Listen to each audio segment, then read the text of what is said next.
अब देखिए हम जानने वाले हैं एक्सरसाइज 3.2। अब 3.2 में हम लोग जानेंगे, इसको बनाने के लिए हमने बोला कि कुछ बेसिक फॉर्मूले की ज़रूरत पड़ती है और उन बेसिक फॉर्मूले को हम लोग देखेंगे। जैसे पूछ देता है इस एक्सरसाइज में कि बताइए कि ये दो समीकरण आपस में प्रतिच्छेद करेगी या नहीं करेगी, यानी कैसी रेखा बनाएगी, प्रतिच्छेदी या बिना प्रतिच्छेदी, मतलब कि प्रतिच्छेदी बनाएगी कि नहीं बनाएगी, ये पूछा जाता है। क्वेश्चन फिर क्या पूछ लिया जाता है, बताइए कि यह समीकरण संगत है या असंगत है। समझ में, असंगत है या असंगत हल है, यह पूछ लिया जाता है। पूछ लिया जाता है कि इसका हल बताइए, हल कैसा है, हल कैसा है, मतलब अद्वितीय हल है कि नहीं है, यह भी पूछ लिया जाता है। अद्वितीय हल है कि क्या है, ये सब के सब क्वेश्चन में पूछे जाते हैं। हल से अद्वितीय हल पूछा जाएगा, यानी इसी को कहा जाता है, अद्वितीय को मतलब होता है केवल एक हल, अद्वितीय का मतलब केवल एक हल, उसी को अद्वितीय हल कहा जाता है। फिर कहा जाता है कि बताइए हल से पूछा जाएगा तो अद्वितीय हल है कि नहीं है, अपरिमित रूप से हल है कि नहीं है, ये अद्वितीय हल अपरिमित रूप से हल, ये पूछ लेगा अपरिमित रूप से हल, या तो पूछ लेगा आपको अनेक हल, यही सब पूछता है। तो इन चीज़ों को बनाने के लिए हमें सबसे पहले कुछ बेसिक फॉर्मूले की ज़रूरत पड़ती है। अगर आप इन बेसिक फॉर्मूले को याद कर लेते हैं, जान जाते हैं, तो आप आराम से ऐसे क्वेश्चनों को टेक कर लेंगे। तो देखिए कैसे बनाया जाता है। देखिए दो समीकरण आप लोग को ऑलरेडी दिया रहेगा, जैसे दिया रहेगा किस फॉर्म में, ax plus B x plus और c बराबर कितना 0, ऐसे दिया रहेगा। इसके अलावा यहाँ पर नीचे भी दिया रहेगा कौन सी, ax plus B x plus C बराबर 0, फॉर एग्जाम्पल ऐसे दिया रहेगा। अब सुनिए, ऊपर वाले जो पॉइंट होता है ये वाला, इसको हम लोग क्या कहेंगे, जैसे कि अगर बात किया जाए तो इन्हीं में से हमें छांटना है। क्या छांटना है, दो को समीकरण दिया रहेगा तो छांटना क्या है, छांटना है, ये a1 हो जाएगा, ये क्या हो जाएगा b1 और ये क्या होगा c1। जब दो समीकरण दिया रहता है तो ऐसे ही छांटते हम लोग, ये a2 हो जाएगा, ये क्या हो जाएगा b2 और ये क्या हो जाएगा c2, ऐसे ही ना होगा। तो इस प्रकार से हम लोग क्या करते हैं, एक एक करके ऐसे देखते हैं। अब प्रतिच्छेदी कब होता है, संगत कब होता है, असंगत कब होता है, अद्वितीय हल कब होता है, ये सब हम लोग को जानना है।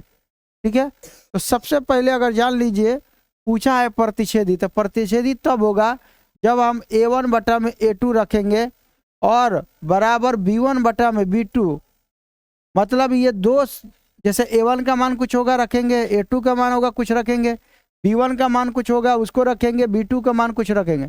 जब दोनों आपस में बराबर नहीं होगा तो हम कह देंगे कौन चीज होगा, प्रतिच्छेदी।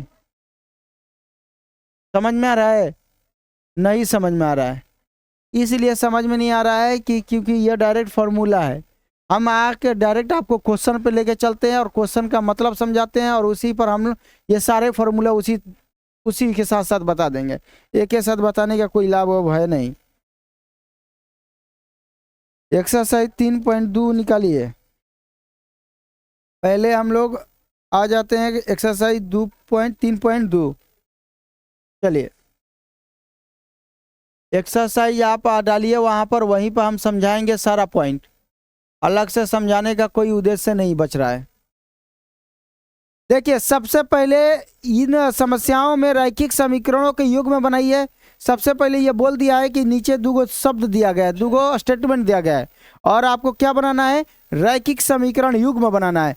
तो क्वेश्चन पढ़ेंगे और आप बनाने का प्रयास करेंगे। कह रहा है कि पहला क्वेश्चन, पहला क्वेश्चन क्या कह रहा है,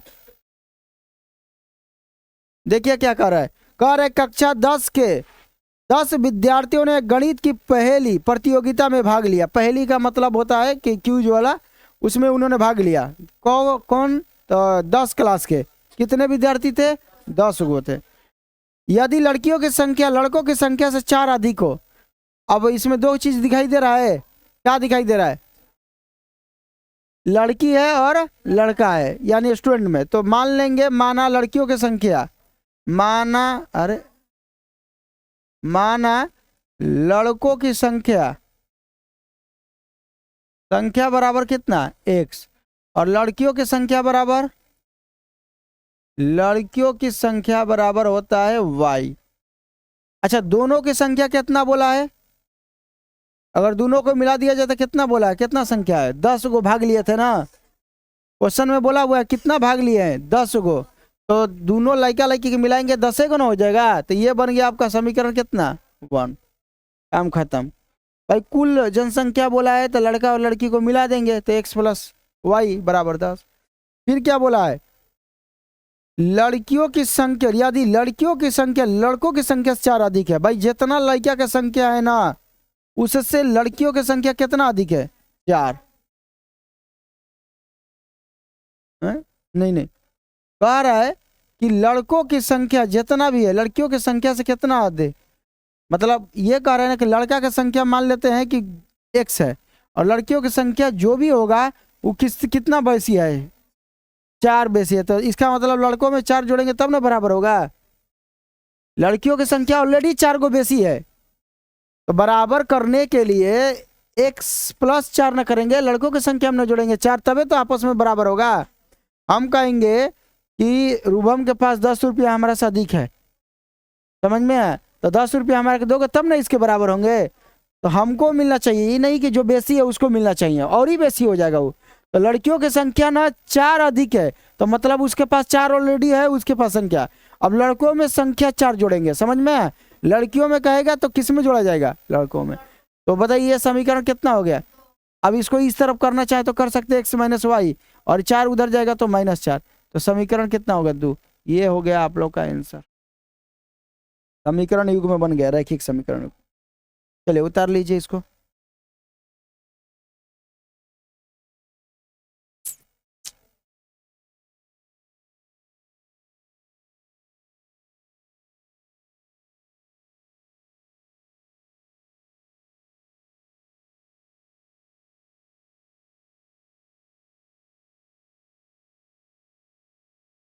क्या है, आओ इधर आओ।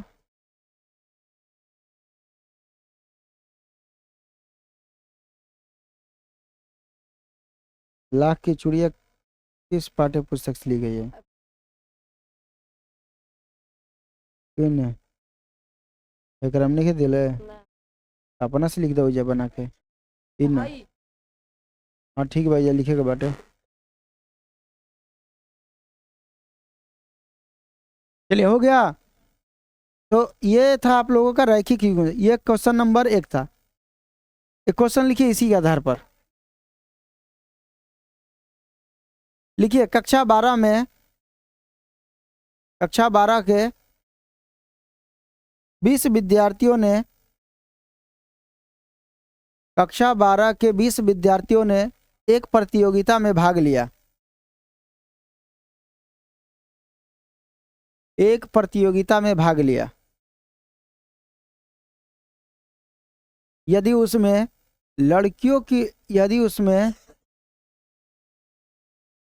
यदि उसमें लड़कों की संख्या से लड़कियों की संख्या 6 अधिक है, हाँ, लड़कों की संख्या से लड़कियों की संख्या 6 अधिक है, तो इसे बीजगणितीय रूप में व्यक्त कीजिए, तो इसे बीजगणितीय रूप में व्यक्त करिए।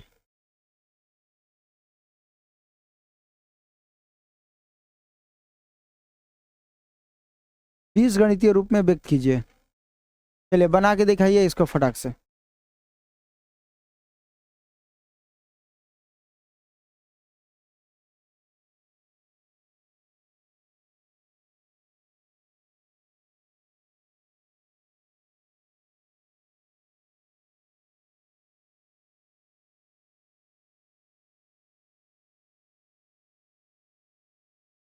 दिखाइए वजह से, x प्लस वाई, ठीक है ठीक है ठीक है।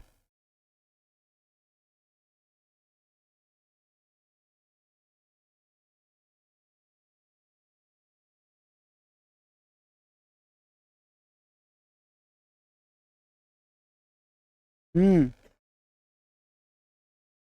हाँ ठीक है, समीकरण 2 डाल देंगे। दिखाइए। ठीक है, समीकरण 2 डाल देंगे। हाँ राइट, बहुत बढ़िया है ना। हाँ हाँ, ठीक है ठीक है। हाँ दिखाओ तो है ना। चलिए ठीक है, सभी लोग मिला लेंगे। आया होगा x+y बराबर 20, पहला समीकरण। और एगो आया होगा x-y बराबर -6। तो आया है तो सही कर लेंगे। अच्छा, क्वेश्चन नंबर पहला का दूसरा खुद से बनाइए तो। देखिए बन रहा है। क्वेश्चन नंबर पहला का दूसरा बना के दिखाइए।